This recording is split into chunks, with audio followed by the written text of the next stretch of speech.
Hello everyone, আসসালামু আলাইকুম। Welcome to my blogs. কেমন আছেন সবাই? আশা করছি সবাই ভালো আছেন। আল্লাহর অশেষ রহমতে আমরাও সবাই ভালো আছি, আলহামদুলিল্লাহ। নতুন আরও একটি ব্লগ দেখার আমন্ত্রণ জানাচ্ছি সবাইকে। তো আজকে সকাল থেকে ব্লগটি শুরু করছি। এটি অ্যাকচুয়ালি রিদিশা, মাইশা ওরা স্কুল থেকে আসার পরের ভিডিও। তো ওরা স্কুল থেকে চলে এসছে, তো ওদেরকে হালকা নাস্তা দিলাম, আমিও সাথে আমার নাস্তাটা করে নিচ্ছি। সকালে ওদেরকে নিয়ে স্কুলে গিয়েছিলাম, এসে আবার ঘুম দিয়েছি, তারপর নাস্তাটা করা হয়নি, তাই এখন নাস্তা করব।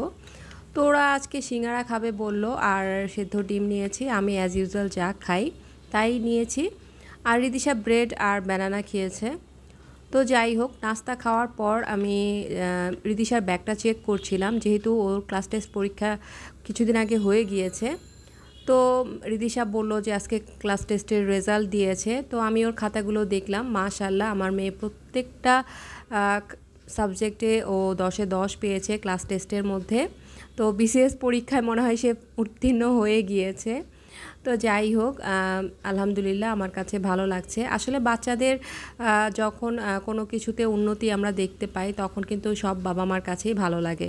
তো যাই হোক, রিদিশার প্রত্যেকটা খাতাগুলো চেক করে নিচ্ছিলাম যে ও কোনোটাতে কোনো কিছু ভুল করেছে কিনা বা লেখা অসুন্দর হয়েছে কিনা। না, সবগুলো লেখাই ঠিক ছিল। তো সবগুলোতেই সে স্টার মার্ক পেয়েছে, আলহামদুলিল্লাহ। তো যাই হোক, আমি কিচেনে চলে গিয়েছি, তাড়াতাড়ি রান্নাটা শেষ করব আজকে, কারণ আজকে একটু সন্ধ্যার সময় শপিংয়ে যাব। তো আজকে বেশি কিছু করব না, যেহেতু আমাদের টানা কয়েকদিন প্রোগ্রাম আছে, 4-5 দিন, তাই ভাবলাম একদম শর্টকাট যা রান্না করা যায় তাই করব। তো ডাল বসিয়ে দিয়েছি এক চুলায়, আর এক চুলায় হচ্ছে সবজি ভাজি করছি, মানে ভেন্ডি ভাজি করছি। তো যাই হোক, ভেন্ডি ভাজি আমার হয়ে গিয়েছে, ডালটাও হয়ে গিয়েছে, এখন তরকারি রান্না করব। আর ফ্রিজে দেখলাম শুধুমাত্র চিংড়ি মাছ আছে, তাই ভাবলাম আজকে চিংড়ি মাছই রান্না করে নেই। চিংড়ি মাছ ঝিঙা, আলু আর টমেটো দিয়ে চিংড়ি মাছটা রান্না করব। আর এখন সাধারণত যেহেতু অনেক দিন আমাদের রিচ ফুড খাওয়া হবে, টানা 5 দিন প্রোগ্রাম যেহেতু আমাদের ফ্যামিলির, তো এই জন্য আর আমি মাংসটা অ্যাভয়েড করতে চাচ্ছি, কারণ বাচ্চাদের বারবার এটা খাওয়াটা উচিত না। আর এমনিতেও দেখা যায় আমার বাচ্চারা হচ্ছে চিকেন নয়তো বিফ এর উপরই ডিপেন্ডেন্ট থাকে, তাই ওদেরকে বলেছি যে তোমরা কিন্তু এই কয়েকদিন এটা খেতে পারবে না, কারণ দেখা যায় ওদেরকে বিরিয়ানি, পোলাও, অনেক রিচ ফুড খাওয়া হবে এই কয়েকদিন। তো এই জন্যই ওদেরকে বললাম যে এটা আনহেলদি, এই কিছুদিন তোমাদের এটা খাওয়া নিষেধ।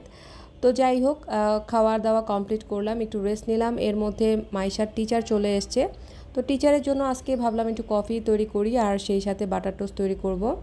তো এদিক দিয়ে আমি টিচারের জন্য বাটার টোস্ট তৈরি করেছি, আর রিদিশা কান্না শুরু করে দিয়েছে, ও টোস্ট মেকারে টোস্ট তৈরি করবে আর ও কফি খাবে। তো যাই হোক, ওকে বললাম যে না, এটা করার দরকার নেই, সে পণ্ডিতি করে করলো, আর সেই সাথে টোস্টগুলো পুরো জ্বালিয়ে দিল। আমি অবশ্য কিছু পাকোড়াও তৈরি করে নিয়েছিলাম। তো রিদিশাকে বললাম যে তুমি কেন এটা করলে, ও আবার ভয় পেয়ে গিয়েছিল, কারণ ও একটু কারেন্টের শকও খেয়েছিল।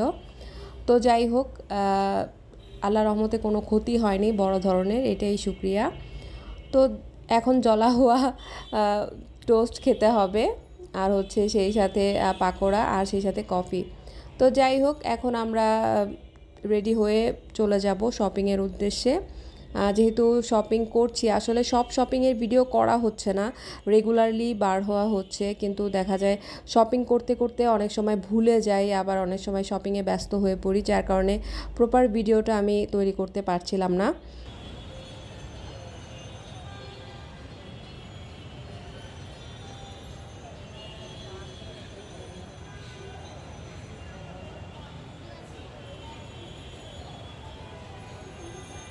তো ফার্স্টে একটু আড়ংয়ে গিয়েছিলাম, আড়ংয়ের ব্যাগগুলো দেখলাম আর কি।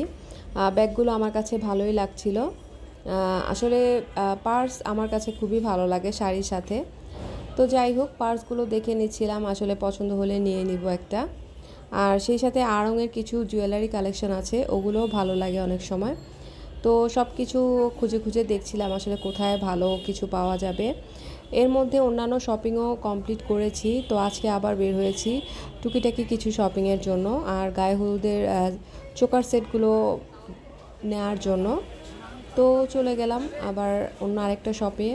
তো ওখানে চোকার সেট দেখছিল মাইশা, ওর জন্য। তো মাইশাকে বললাম যে তুমি পছন্দ করতে না পারলে আমাকে বলো, আমি তোমাকে চুজ করে দিব। তো যাই হোক, এখনকার বাচ্চারা নিজেরাই পছন্দ করতে বেশি পছন্দ করে। তো যাই হোক, আমি ঘুরে ঘুরে দেখছিলাম আসলে আমার জন্য কিছু পছন্দ হয় কি না। তো সেই সাথে আমার আরও কিছু কসমেটিক্স লাগবে, আর সেই সাথে হচ্ছে আমার ইয়াররিং লাগবে। তো ভাবলাম একটু খুঁজে দেখি কোনটা ভালো লাগে। আর কিছু কসমেটিক্সও নিতে হবে। তো কসমেটিক্স সাধারণত আমি এখান থেকে নেই না, আমি সিবি থেকে নেই, আর নয়তো ইনফিনিটি থেকে নেই। তো তারপরেও একটু ঘুরে দেখলাম আর কি। আসলে সব সময় দেখা যায় ব্র্যান্ডের কসমেটিক্স ইউজ না করলে আমার স্কিনে প্রবলেম হয়। তো যেটা রেগুলার ইউজ করি, ডক্টর রিকমেন্ডেড, ওটাই আমি ইউজুয়ালি ইউজ করে থাকি। তো শপিং করতে করতে সবার ক্ষুধা লেগে গিয়েছে, চলে গেলাম একটা ফাস্টফুড কর্নারে। তো রিদিশা বললো যে ও বার্গার খাবে, ওর জন্য বার্গার। আর মাইশা বললো সাব স্যান্ডউইচ খাবে, তো ওর জন্য সাব স্যান্ডউইচ নিলাম। তো মাইশা বললো এত বড় স্যান্ডউইচ সে খেতে পারবে না একা। তো যাই হোক, আমি ওর সাথে একটু শেয়ার করলাম। তো এই তো এখন আমরা সবাই খানাপিনা করব, করে তারপর এখন প্রায় রাত 10টা-11টার মতো বেজে গিয়েছে। এখন বাসার দিকে যাচ্ছি। মোটামুটি শপিং আজকের মতো কমপ্লিট, আবার নেক্সট ডে হয়তো বের হতে হবে। আসলে একদিনে তো শপিং করা হয় না, অনেক দিন বের হয়েছি, সব ভিডিও তো করা হয়নি। যতটুকু পেরেছি আপনাদের সাথে শেয়ার করেছি। আবার অনেক সময় কেনাকাটায় ব্যস্ত হয়ে যাই, যার কারণে শপিংটা আসলে ঠিকমতো ভিডিও করা হয় না, স্কোপ পাই না। তো যাই হোক, আজকে এই পর্যন্তই। আমার ভিডিওটি কেমন লাগলো আমাকে জানাবেন, আর ভালো লাগলে আমার চ্যানেলটির পাশে থেকে বেশি বেশি করে লাইক, সাবস্ক্রাইব, কমেন্ট করবেন। আর হ্যাঁ, অবশ্যই ফ্রেন্ডস আর ফ্যামিলির মাঝে শেয়ার করবেন। তো এই তো আমার বাসায় চলে এসেছি, এখন রাতে ডিনার করব, ফ্রেশ টেস্ট হয়ে তারপর ঘুমিয়ে যাব। আল্লাহ হাফেজ।